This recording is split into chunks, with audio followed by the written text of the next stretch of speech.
Hello, everybody. Welcome to today's webinar on the 2023 price adjustments. This is the latest in our series of educational webinars from Anchor Software. My name is Cindy Prado. I'm a technical support specialist here at Anchor Software, and I'll be moderating today's webinar. Our webinar today is being presented by Samie Rehman with the United States Postal Service. A few notes before we begin. When you log into the webinar, you were automatically placed on hold, placed in the mute mode, which simply cuts down on the background noise. If you have any questions during the webinar, you're welcome to add them in the Q&A section of the webinar, and we'll address them either at the end of each section or at the end of the presentation. Wanted everybody to let you know this webinar is being recorded and it'll be made available for viewing or reviewing on our website in the coming days, along with the questions that were answered during the actual webinar. Samie, if you'll go to the next slide, I'm going to tell everybody a little bit about Anchor Software. Anchor Software was founded in 1998. We have over 1,500 products installed in over 65 software products. We provide software solutions for data quality, postal compliance, mail processing, and document design. We actively engage in shaping our industry through the participation in DTEC, MSMA, AMI, and numerous PCCs. We provide 24-hour, 7 days a week support on holidays and weekends and during the week. Now that I've told you a little bit about Anchor Software, let me introduce Samie Rehman. Samie was Director of Mail Services and Pricing. He has over 16 years of postal experience. He's the Manager of Revenue and Volume Forecasting in the last 7 years. He's assisted with several high-profile filings in the regular Postal Regulatory Commission, including R2005-1, Public Law 108-18, escrow rate case, and more. He has a master's degree in economics from the University of Michigan and a graduate in the Management Leadership Program. Now that I've introduced Samie and told you about Anchor Software, Samie, I'll turn it over to you. Thank you, Cindy. This is Samie Rehman. First of all, let me excuse me. I got a little bit of cold, so if you hear a bout of coughing, I'll try to turn my mic off and then give myself a pause and have a drink of water. But thanks again for inviting me to talk to your group, and hopefully it will be something that will be mutually beneficial to the Postal Service and you guys as programmers. I'm joined today, with me will be Dale Kennedy. Actually, he is online with me, and Dale is the master expert of the mailing services standards and so on. So if you have any question on the mailing standards, I'm sure Dale will be able to handle them much better than I can. So with that said, let me proceed and get into the meat of the presentation. So as you all know, the two sections of sections doesn't mean physically separate two identities, but two sections of the Postal Service. One is concerned with the market dominant products, which include first class mail, marketing mail, periodicals, package services, and all special services. And then the other side of the Postal Service is with the competitive, which deals with more with the parcels like Express Mail, Priority Mail Express, Parcel Select, and so on and so forth. So this seminar or this presentation is pretty much concentrated on the market dominant products, which, as I said, are first class mail, marketing mail, and so on and so forth. The two products are governed differently in terms of how we change the prices. On the market dominant side, we are governed by what is called the Postal Regulatory Commission, and in short, just the commission. And on the competitive side, it is more what the market can bear. All prices have to be confirmed and approved by the Board of Governors. So we present some some prices, the proposed prices to the governors. They approve it. Then it goes in front of the commission, the PRC, and the PRC then finally says, yes, these prices are in compliance or they're not in compliance, whatever. And then they're finally implemented. So there's a whole timeline for doing all of this stuff. Just to set up a background, um, prior to August of 2021, the Postal Service was could not increase the prices of market dominant products by more than CPI. Every year, the CPI came out, and generally it's been running in the vicinity of 2 to 3%. Some years more, some years less, but on the average, close to 2 to 3%. Then in, I guess, November of 2020, the Postal Regulatory Commission came back, and after reviewing these position of the Postal Service financially, it discovered that this method of giving the authorized cap space or authorized amount of the price increase, cap space, amount of price increase synonyms, would be has not functioned properly just based on the previous 12 months of CPI versus 24 months CPI ago. So the average of 12 months versus average of previous 12 months is how it's calculated. So as you see, the red bars really represent the CPI portion of it. Then in 2000 and 2021, the commission gave us the authority to use what three additional authorities. I've shown only two here, but one of them is the density authority shown in purple color, which is basically measuring how the volume is behaving compared to previous year in terms of density. So density means the volume per delivery point. So if, as you know, and when the pandemic hit, the volume declined sharply, and the Postal Service could not recoup its costs fast enough.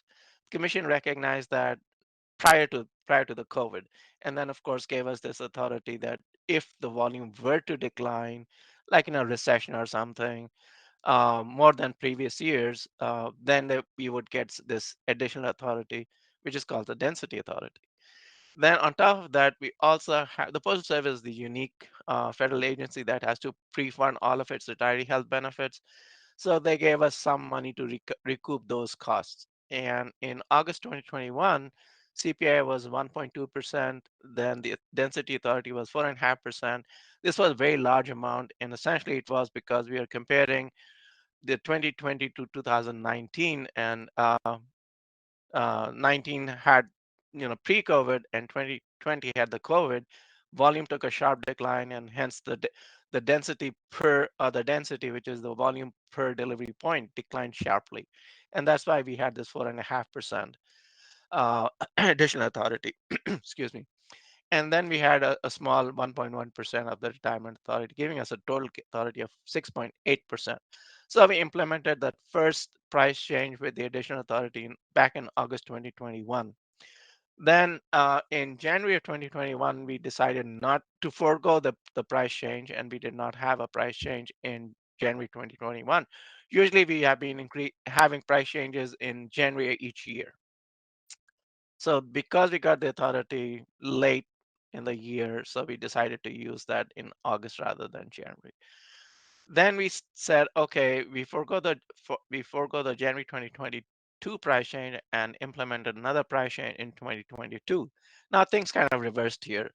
CPI went to the roof. CPI, as I explained to you, had been running like 2 to 3%, but it increased drastically. And of course, this is more than 12 months of CPI, because last time we implemented in August, now we're implementing in July. Actually, it's about 12 months of CPI. But then the density authority, which was the decline in the volume per delivery point, did not decline as much, because obviously things have settled down. You're comparing now a post-COVID to a post-COVID. So from 4.5%, we got down to 0.6% in terms of the density authority. The retirement authority came down also because of the postal enhancement post PSRS, Postal Service, uh,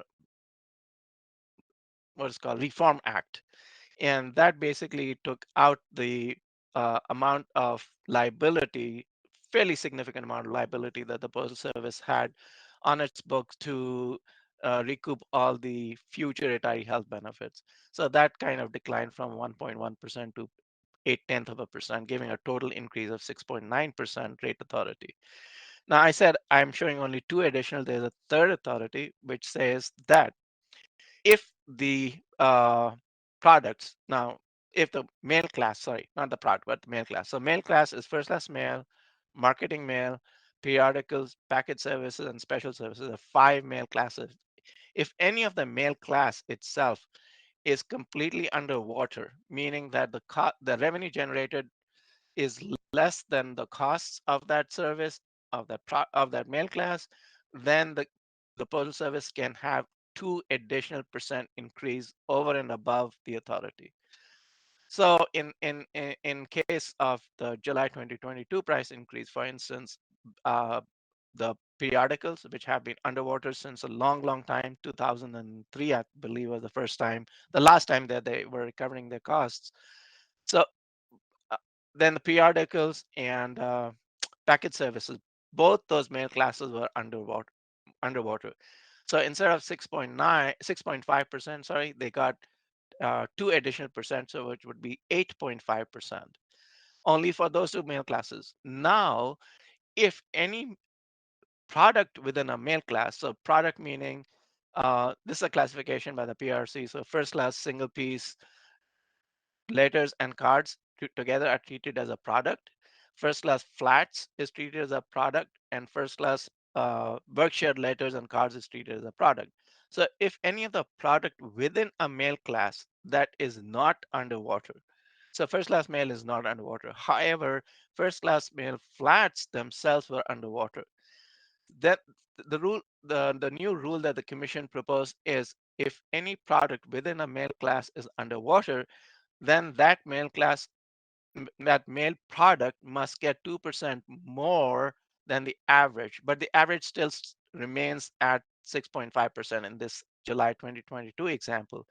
So if first class mail flats were underwater, they would have got a minimum of 8.5%, whereas every other product within the mail class had to get less, such that the total still made up 6.5%. So that's kind of how the cap authority works. And then we finally have the new price change that is going to be implemented hopefully soon in January 2023. We are still waiting for the commission to approve the rates, and it's expected that by November 28th, we will hear from the commission approving the rates. And then we can implement on July 22nd of 2023. I'm sorry, January 22nd, 2023. So right now, the commission is just trying to just make sure that all of the rates that we have proposed meet all the requirements. So besides these cap requirements, the 6.5% or 4.2% now in this case, now in January 2023, there is no additional authority. The additional authority is only available once in 12 months, whether we use it all together or we use it separately, but it's only available once in every 12 months. So when the annual compliance determination comes out in some at the ends of March, then the commission will say, okay, these products are underwater, these are not underwater, this mail class is underwater, this is the retirement authority, and this is the density authority. So the commission then says, okay, this is what you can use for the next 12 months. Excuse me. The only restriction is that the retirement authority, if we do not use it, we will lose it forever. So we cannot bank it. We have to use it. Otherwise, we cannot collect it for the next 5 years. This thing is going to be so this rule that the commission came up is going to be reviewed in the next 5 years, within the next 5 years, and the commission might change the rules or whatever. I don't know. That will depend on the commission. But that's the reason January only has the CPI price increase rather than CPI plus the additional density authority plus the additional retirement authority. And the 2% rule also applies only once a year. So between the two ACDs, you can only do that 2% rule for the whole male class one time only. Okay. So if we were to implement the prices in July of 2023, then we could use the additional authorities, the CPI and the density. No decision has been made yet. I'm just giving you an example. If we were to do a July 2023 price change, then we could use the additional authorities, the density and the retirement. But for the January, there's only the CPI authority at 4.2. You'll notice that, of course, the January 2023 CPI is a little bit lower than the July, even though CPI has been growing. But the reason is that the January is only like a 6-month CPI versus the July is like a 12-month CPI. That's why it's a little bit less, even though the inflation is pretty rampant in the economy right now. All right, so let's go to the next one. This is setting the stage. And now the resources that you have, of course, available to you to look at all the actual prices and so on are the Postal Explorer. You can, and that will have the Excel files, the CVS format, and the Excel itself, HTML. The notice is available both in HTML and Excel. Then you have the Federal Register notices, you have domestic mail manual, and so on. So you got a lot of different options of places to go and pull up the actual prices. You can also go to the PRC website and pull the actual prices if you so desire. All right, so let's go ahead. And so the first thing I'm going to talk about are promotions. You will notice that there are two new promotions that we have come up with: Reply, Mail, IMBA promotion, and Retarget. These are the new promotions. What has been retired is the Earned Value promotion. So Earned Value promotion is not going to be offered for 2023, but it has been replaced by two separate, excuse me, promotions. Uh, and also, the length of the promotions have been extended for most of the promotions themselves. And the level of the promotion, the level of the incentives within these promotions has also increased. Um, so, for instance, the uh, the first class mail for a mobile shopping used to be only 6 months. Now it's 7 months. Color transport promo incentive has been increased from 2% to 3%. Now, if you also include, no, you meaning the mailers also include a courtesy reply mail with the color trans promo, they can get, instead of 3%, they can get additional 1%, making it a 4% incentive per piece. Uh, then you have the informed delivery. Now, informed delivery is going to be a little bit, it's going to be 4.5%. The 0.5% will go to the e-doc submitter. So if the mailer himself is an e-doc submitter, then they can get 4.5%. Otherwise, the mailer gets 4% and the e-doc submitter gets the 0.5%. So overall, the promotion is 4.5% per piece. Uh, there are some of these, as you know, can be done together. Like for instance, the color transport promo and uh, um, the reply business reply mail. If they are done together, actually you can get a bigger discount.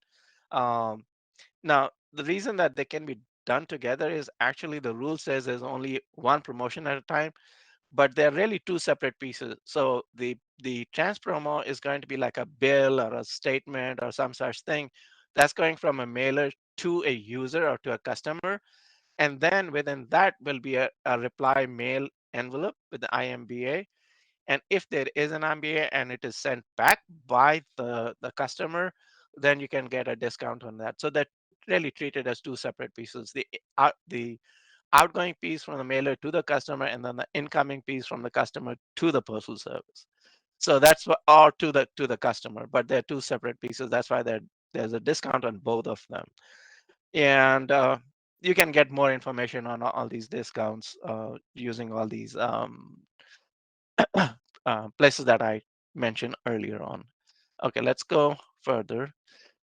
So full service and seamless incentives, we have not changed anything. So full service still remains 0.3% for first class mail and marketing mail, 0.1% for periodicals and package services. Seamless stays the same at 0.1% for everybody. So there have been some changes. The permit fees, both for regular permit fee for different kinds of mail and for periodical application fees, they have gone up roughly about 5.5% for permit and 4.1% for periodicals. And I said the overall price increase is 4.2%. So nothing can, if let's go and talk a little bit and I'll show you what it means. So here we come into first class mail.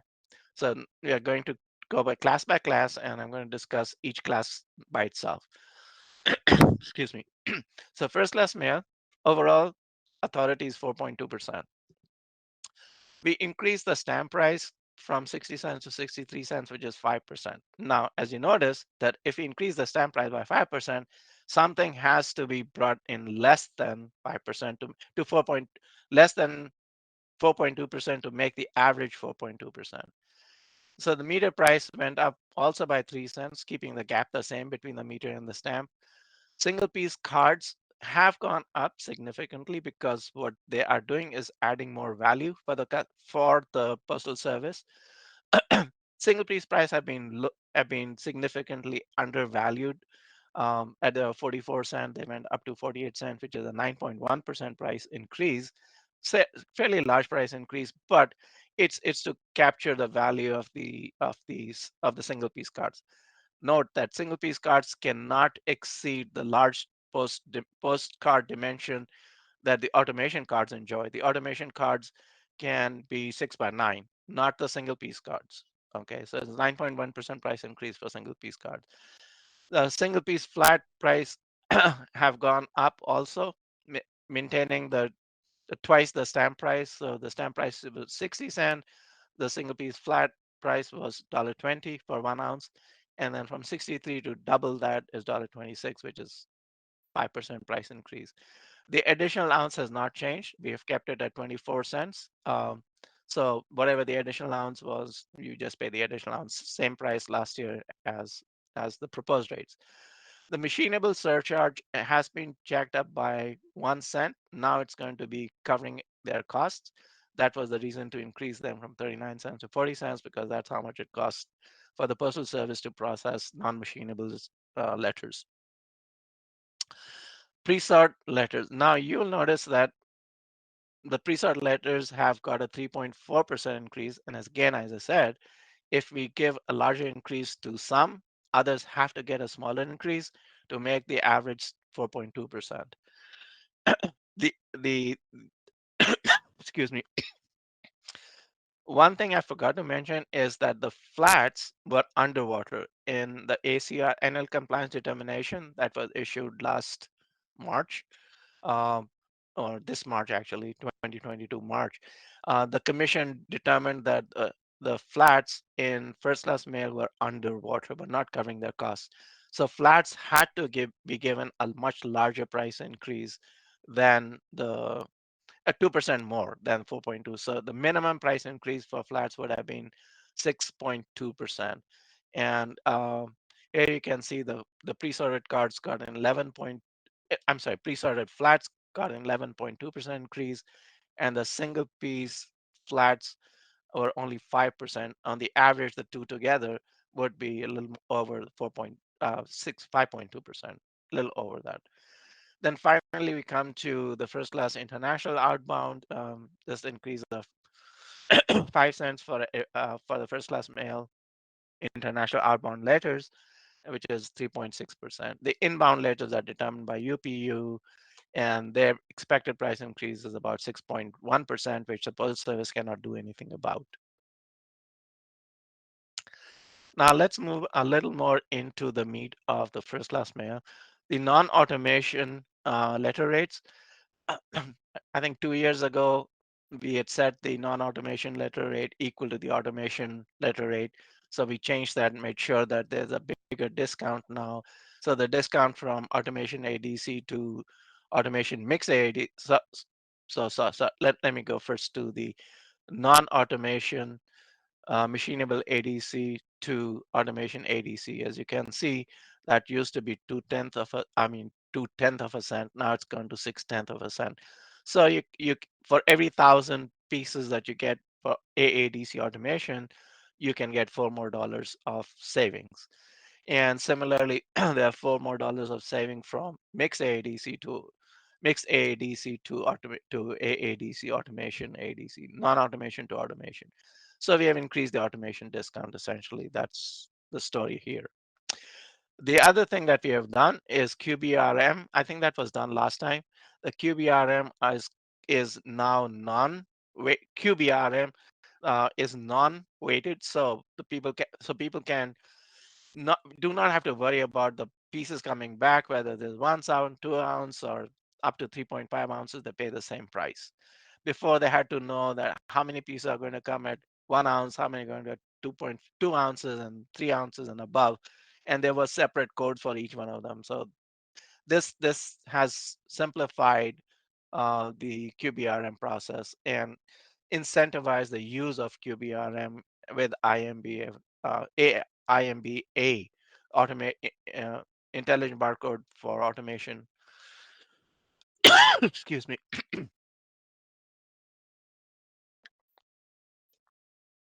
And actually, there's an incentive too for QBRM.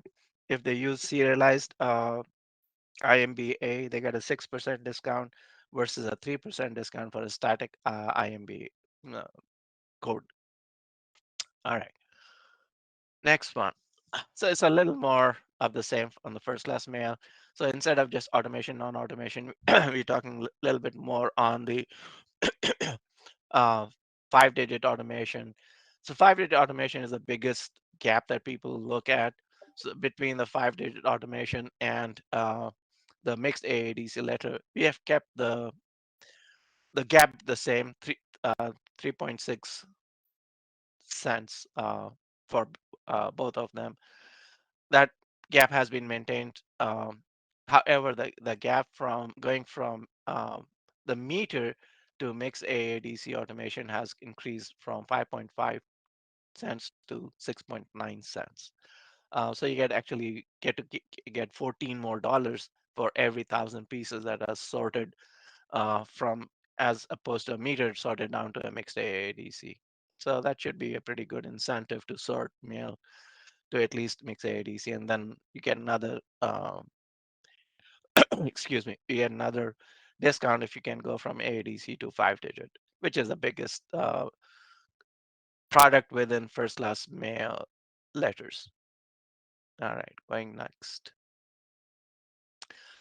So now we move to marketing mail.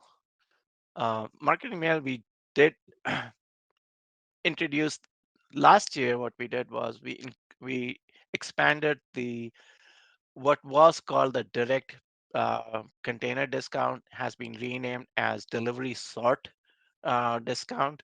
So that delivery sort discount was expanded just from carrier out, basic carrier out, and high density to all of the carrier out, being basic carrier out, high density plus saturation, and EDDM. So all of them got the discount last year. This year, what we have done is we have proposed a discount for SCF ballots. This is to basically improve the efficiency of the flow of the SCF ballots so that they don't have to be opened. They can be entered anywhere. And once they come to the SCF, then the SCF opens it and process those bundles on that pallets. It's only for pallets, as opposed to the direct, as opposed to the delivery sort discount, which is for different kinds of containers, including sacks and trays and so on. This is only and only for pallets. And the thing to note here is that this is also going to be offered for not only just the carrier out, meaning carrier out high density plus, and saturation, uh, but also to flats, the product flats. That means 5-digit flats and it makes ADCs flats and so on, so for automation, non-automation flats and so on. So this is a new discount, but it's only for the flat shaped uh, for SCF palletization. All right. Now, if there are bundles on the SCF that SCF processes, and no other bundles on that, no other ADC bundles on that SCF pallet, then all of the pieces on the SAF pallet can get a discount. But if there are any ADC bundles on that SAF pallet that do not that are not processed by the SAF, then none of the pieces on that SCF get a discount. So that's something to note. All right, let's get again into a little bit detail on the marketing mail itself. Again, the available cap or the amount of price increase that we could implement or propose was 4.2%. Here, that basically three products that which are underwater: flats, carrier out, and and parcels. So those three have to have at least 6.2% price increase. That is required by the commission. We cannot change. We cannot have prices increases less than 6.2% for the product flats, the product carrier out, and parcels. So letters, we gave them a smaller increase. And again, the reason to give it a smaller increase is because three products have to have a 6.2% increase. So if three products get 6.2, some of the other products must get less than 4.2 to make it a total at 4.2. So that's why letters get a little bit less price increase. High density letters and high density flats really don't add too much value to the postal service. So what we have done is we have tried to discourage as much as possible the use of high density letters. And once we go past 5 digit, there is from 5 digit to carrier out, and then from carrier out to high density, it's just a matter of volume. And as routes have increased, the total number of delivery points on our routes have been increasing over time. We don't get the benefits of high density as we used to. That's why we have tried to send signals to not encourage high density letters and flats. That's why they get 8.2, even though they're not underwater, but they do get much higher price increase. Saturation letters get a very low price increase, 2.3% only, and they're pretty efficient to process for the postal service. Flats, as I mentioned, the whole product flats has to get at least 2% above 4.2, so they get 6.3%. Carrier out, same story. Carrier out was also underwater, so they get 2% above 4.2, which is 6.2%. High density flats, I already talked about. High density plus flats, a little more price increase than high density. Again, saturation and ADM flats get pretty low price increase. ADM retail, we kind of during the pandemic, we did a sort of a promotion kind of a pricing for EDDM, rolling their price back essentially to post to pre I'm sorry to pre EDDM pre-COVID level, and now we just increased it slightly by 2/10 of a cent. So from 18.7 cents, 18.7 cents to 18.9 cents. So which is essentially keeping it same. This is to encourage local businesses to grow their mail in the very localized communities where EDDM retail is used. Excuse me. DALs and DMLs, there's a lot of value to these things. And so, especially with the plus one, which has become a permanent product now, they're kind of competing with plus one, essentially the DMLs. So we have increased the prices, by 1/10 of a cent for DMLs and half a cent for the DALs. Parcels, as I said, have been underwater. They're only covering about between 60 to 70% of their costs. So we're giving them fairly large price increases. The last two times we gave them about 20% price increase in the hope that by 2024 at least that they will start covering their costs and then they won't have to experience these large price increases. A very small category, less than $50 million of revenue is generated from parcels. All right, so let's go next over. Here again, we have the more detail level prices here. Um, Most of the gaps either have been maintained or have grown. Um, Except with the exception of the 5 digit and high density, as we explained. High density does not add us too much value to the postal service. So we have actually lowered the gap between the 5 digit and the high density. So this is just to get the value of the mail for the postal service. Rest of them are pretty much maintained. Okay, now here we're going to talk a little bit more about this, the new discount. Sorry, the next slide I'm going to talk. This is still the current discount. You'll notice it says delivery sort container discount. It used to be the direct container discount. So we have renamed it as delivery sort discount based on what the industry feedback has been. And then we have introduced the SCF pallet discount, which I'm going to talk about next.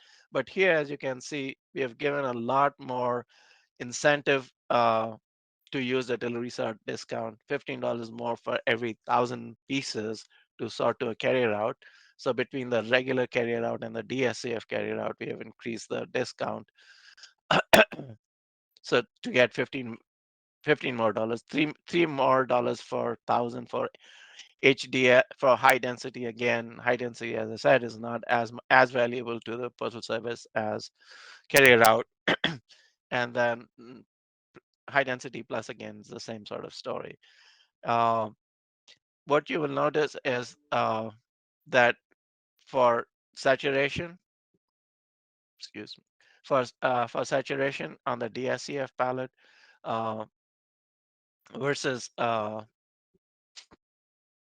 from saturation DSCF, no, I'm talking about right here. This used to be 7/10 of a cent from high density to going to saturation, and we have increased that to 9/10 of a cent. And similarly for saturation DSCF versus saturation DDU. So not only the discounts have increased for the delivery sort, delivery sort discount, but also for sorting down finer, so pre-sorting more from high density to saturation, high density plus to saturation, and so on. So that it's gone both ways. Finer pre-sort gets lower price increases and bigger discounts. And now this is the final one that we've been talking about. So this is the proposed SCF pallet discount. It's going to be independent of where you enter it, whether it's origin entered or wherever, it doesn't really matter. As long as the SCF pallet comes in with all bundles on it, uh, that's time to be opened by that SCF and processed by the SCF. There should be no backflow on it. So SCF pallet may include ADC bundles as long as that SCF processes those ADC bundles. So here we have, and the finer the sort, the lower the discount, because once we are already giving a sort for the finer pre-sort, and so the SCF palette itself does not add more if the pieces are sorted, additionally to finer sortation. So the product, the flats, just the regular flats, which would be 5 digit flats, 3 digit flats, ADC flats, and so on and so forth, they get the largest discount of 1.4 cents per piece. And then as you sort more and more, the discount per piece goes being smaller. And as I said, we are already giving a discount for uh, the pre-sort at the sortation level, for the sortation level itself for every piece. All right, so now we move to periodicals. Periodicals, as you all know, is a very complicated price structure. So there's a piece rate, there's a pound rate, there's a bundle rate, there's a sack rate, tray rate, pallets and rate, and so on and so forth. So fairly complicated. And as I said, all of periodicals are still underwater. This is not going to help them, 4.2%. I don't know if anything will help the periodicals. They are about 60% cost coverage, pretty low cost coverage on periodicals. Actually, we lose 25 cents for every periodical that the Postal Service is processes and delivers. So we've tried to encourage as much drop shipping as possible.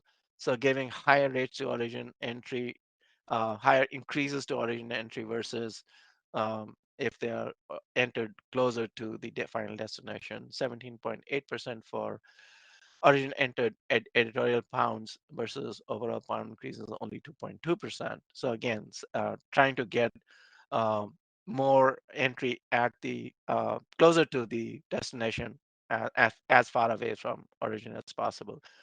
The pound rates have increased only 2.2%. Piece rate is where we actually try to get some benefit out of the price increase. So the last couple of price increases, barring the last one, but the ones 4 or 5 before, every time we increase the prices on periodicals, we did not see a corresponding increase in revenue. So the revenue per piece kept on going down, even though we were increasing prices. So what we have kind of tried to target is the pieces, and so the per piece price has gone up the most, 4.6%, as opposed to the rest of them. Uh, and as you well, Sachs. Okay, here there's a twist, and what's happened is the Postal Service has proposed that we will not be handling Sachs at any other entry level than a DSCF or a DDU. So the sacks that are brought in at the DSCF and DDU will be accepted as is. If the sacks are brought in at any other at any other entry level like Origin or NDC or ADC and so on and so forth, those will be the mailers will be required to bring their sacks if they want to bring in sacks and open up the sack and place the bundles in the postal services provided container. Now they can of course not bring the sacks at all and bring it however they want to, but they are supposed to place those bundles of periodicals in those postal services provided containers at all entry levels except DSCF and DDU. Trays, however, will be accepted throughout the whole network, whatever the entry point is, they will be accepted. So what this does is, because we have taken the sacks out completely from other than DSCF and DDU, there'll be zero price for sacks. For if you bring your bundles in a sack, or however you bring it at other than DDU or at a DSCF, there'll be no charge for the sacks. However, those bundles have lose their sort. So if the sack had only bundles for, let's see, a high density or saturation, then they lose that and they'll be treated as if they are in a mixed origin mixed ADC container. So the bundle prices will go up a little bit, but the sack price will be eliminated. Excuse me. All right, next one is packet services. So packet services has 4 products in it. Alaska Bypass, which really is not mail, it's more like canned food and all that stuff, which are in pallets, and then we take take it from Alaska and deliver it and so forth. BPM flats and BPM parcels are just part of BPM.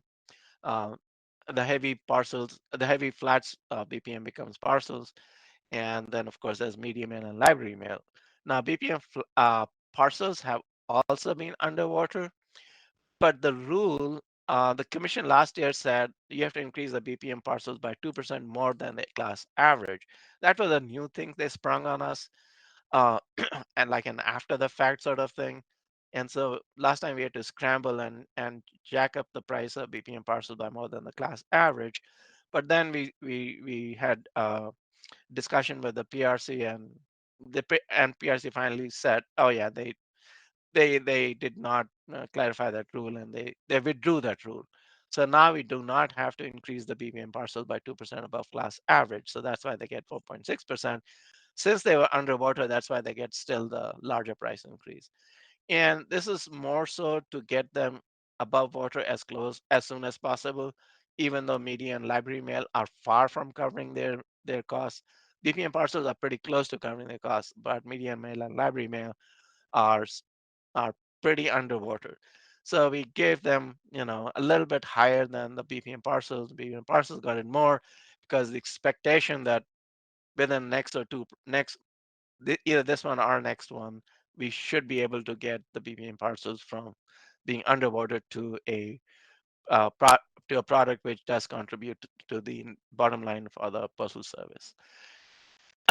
So one thing that we did do here is a structural change, and that was to change the BPM, pre-sorted flat pieces.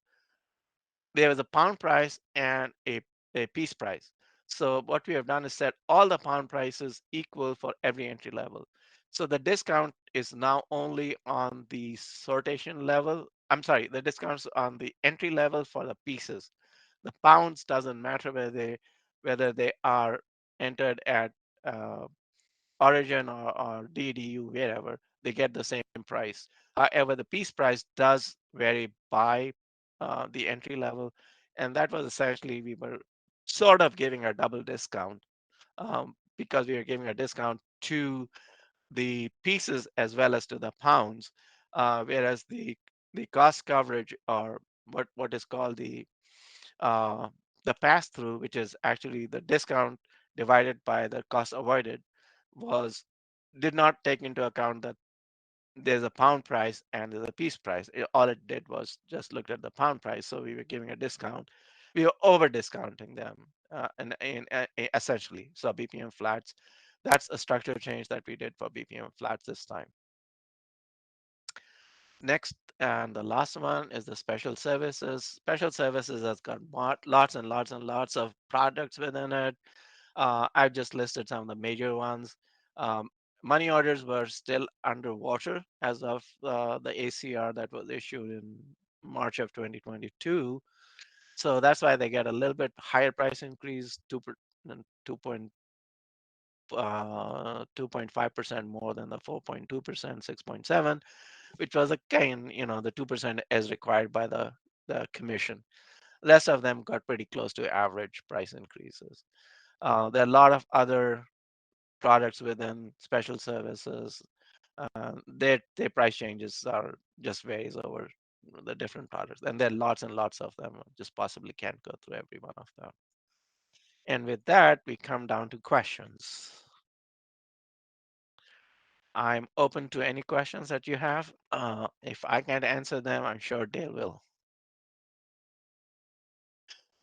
Okay, so there's a question on promotions. And I said that some of the promotions can be combined, and I gave the example of trans promo. And I said, well, trans promo can be combined because of a special case. So trans promo is a first class mail piece or marketing mail piece, whatever it might be, going from a mailer to the customer. But within that mail piece is a courtesy reply mail or QBRM piece. Now, if the mailer comes back, if the customer uses that, and that mail piece has some sort of what do you call a serialized or a non-serialized IMB barcode on it, then on the return piece that is coming from the customer to the mailer, they get a discount. So that's an exception sort of thing. Yes, that an outgoing piece can get the discount on the trans promo, and then the incoming piece from the customer to that mailer can also get a discount. But again, really, there are two separate pieces. So it's not one piece. Essentially, they're two separate pieces, and you'll have to register with the postal service on how all of that thing works.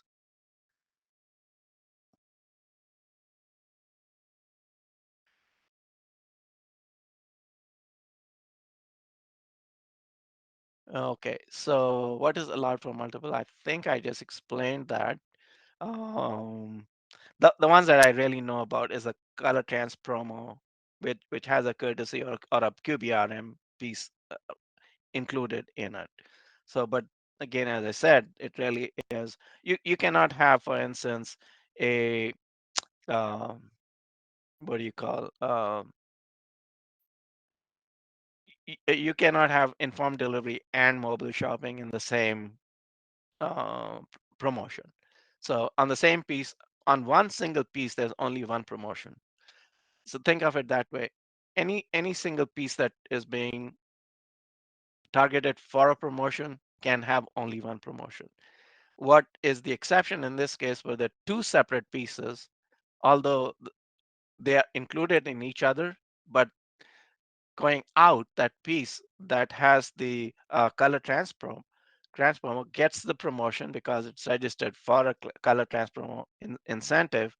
But when it comes back from the customer, supposing I'm just making an example. AT&T sends a bill to a customer which has a color transpromo in it, and then the customer takes that and replies back to AT&T with a QBRM piece which has all of this fancy barcode on it.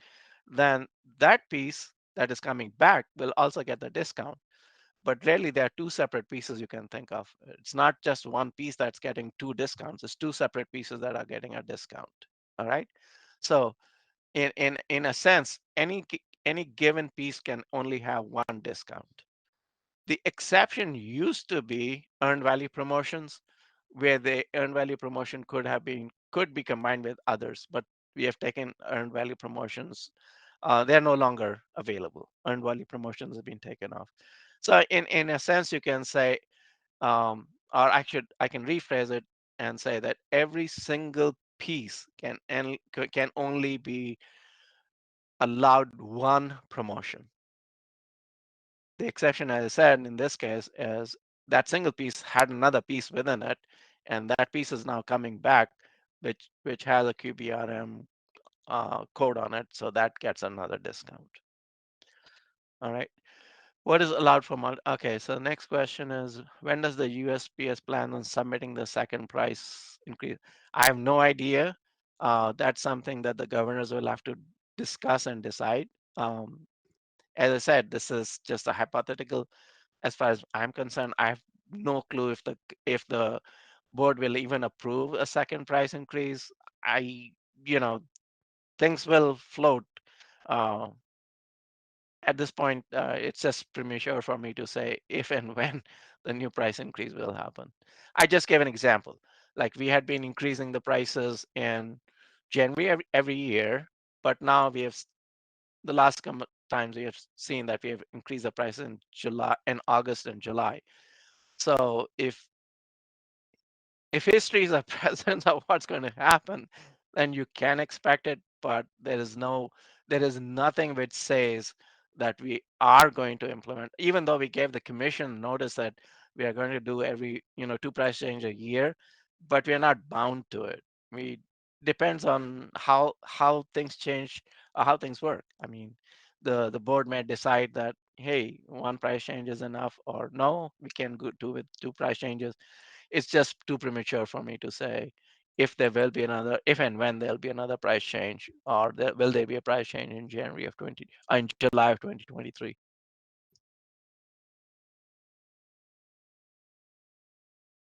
Okay. All right. I think I addressed the other question, which is, yeah, last year there were multiples, and I gave the example that we did have earned value promotions, which were on multiple. About the sacks, or okay, a little more detail about the sacks or elimination of sacks. So periodicals could be entered in sacks, flats, what do you call pallets, different handling units, and at all entry points. Essentially talking about outside county. Inside county, there's really nothing. It's it's a it's only a small fraction of periodical. So outside county, the bundles could be placed in sacks, or just could be, you know big bundles by themselves. For newspapers, for instance, no sacks or nothing. The whole bundle would be just dropped at the dock, and the postal service process it. Generally, those were like DDU kind of drop shipping. But the periodicals bundles could be placed in sacks or trays, or on pallets. And what the engineering and logistics and the network processing and all, they said, well, handling the sacks throughout the whole network is very complicated, very expensive for the postal service.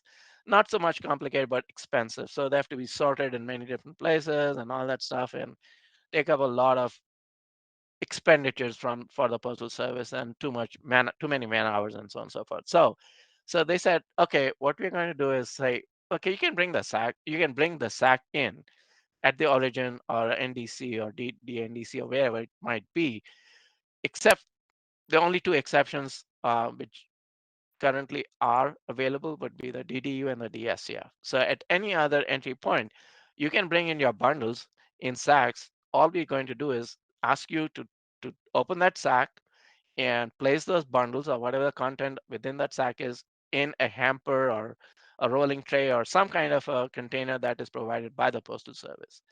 So we will just not accept the sack as such and then charge you for the sack. We'll say, okay, there is no sack, so there's no charge for the sack, right? You just bring your bundle and place it in this container. The Postal Service will take the container from the dock to wherever it has to take it and process those bundles. But because not only you, but other mailers are going to bring in and put their bundles in that same container, we lose that sortation level of the bundles. So the bundles are still sorted and they're wrapped and so on, or they have a strap around them and they're sorted. But because all of them will be put together, the sortation doesn't make any sense for the Postal Service. So you might as well not sort them to 5 digit or carrier or anything. Just bring those bundles in. However you prepare them, we will take it at the first, wherever you bring them, and sort them ourselves, and then carry them through the network. Whether we put them on pallets or however we carry them, but we will transport them to their final destination. So since we are not going to charge you for the sacks, but because of the loss in the containerization, we will lose the sortation that was available before. Now all the bundles are together, so the Postal Service takes all of them, puts them on the machine, sorts them, and then sends them their merry way. So because of that, the bundles that are sorted down to finer pre-sort levels used to get lower prices, but they won't anymore. They'll all be treated as if they were entered as a mixed origin, MADC, right? So all bundles will be priced that way, and we will not charge you for the sacks. Now it turns out not charging for the sacks is a lot more beneficial to the mailers than getting a higher price for the bundles. That's how the math worked out. So if you take all the bundles that were in sacks and say that they're instead of being priced at mixed ADC or ADC or saturation or high density or whatever, you say they're all priced at the mixed AADC level origin entered. Then and you say, okay, so this is some a little more expensive for the mailers, but at the same time, we are not going to charge you for SAC containers. And if you take the combination of what you save by not paying for SACs and what you pay for additional bundle because you're paying a higher price for those bundles, the mailers make up about, I would say, about $2 to $3 million. They're better off. I don't know if that makes sense to you guys or not, but that's how the math works. So us not charging them for the sacks is beneficial to and of course it'll depend on from mailer to mailer. It's not going to be exactly the same across all mailers. But excuse me, on the average, we found that the mailers will save more by not being charged for the sacks.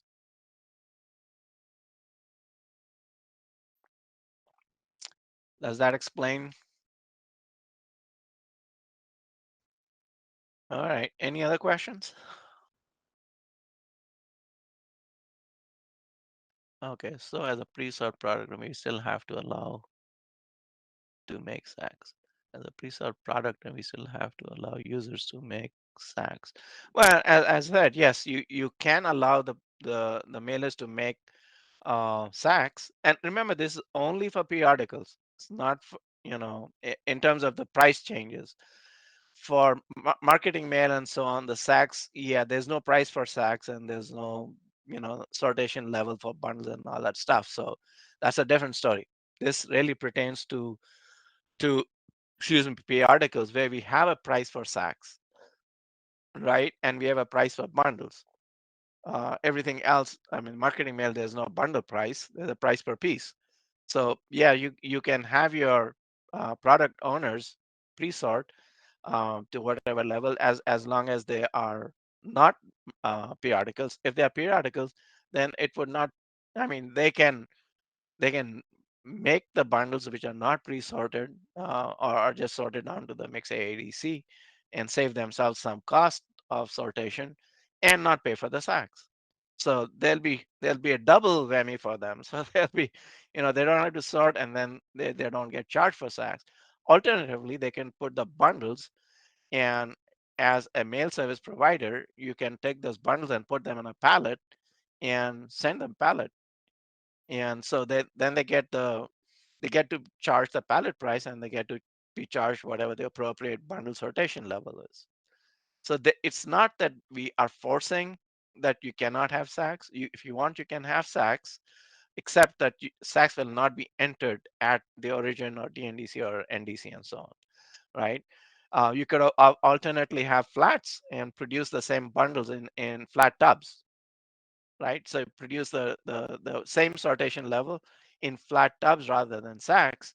And granted, it might take you 2 tubs to get an equivalent of a sack, but there isn't. Then you will have to pay the flat price. I mean, the flat tub price, and the sortation of the bundles remain as is. So either way, I mean, there are options besides using sacks.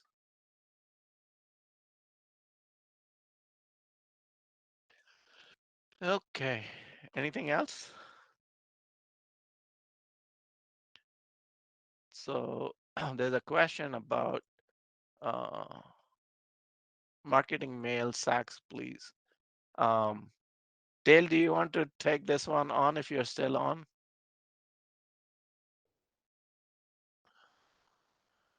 Okay, I'm assuming Dale is not on. I can take this question and mm, see if Dale can answer that.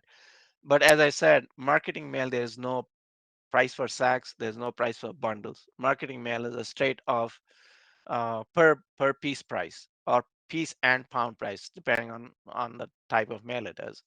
So so the entry of sack here again is, if they're not allowed, as I said, you can have those bundles placed on pallets or on flat tubs.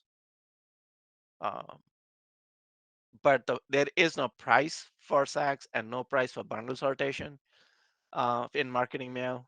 So it really doesn't affect marketing mail as much as it affects periodicals, where your pricing determines the right signal of how you want to achieve. And as I said, sacks will still be accepted at the DSCF and the DDU, but not at other origin levels. Thank you for a great presentation. Thank you for giving us so much information during this webinar. As we said at the beginning, the webinar will be available.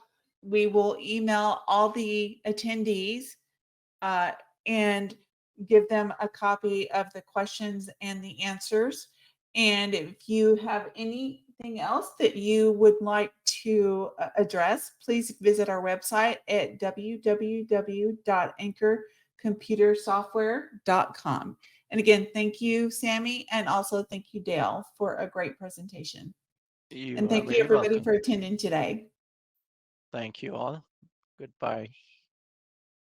And have a great afternoon. You too. Bye bye.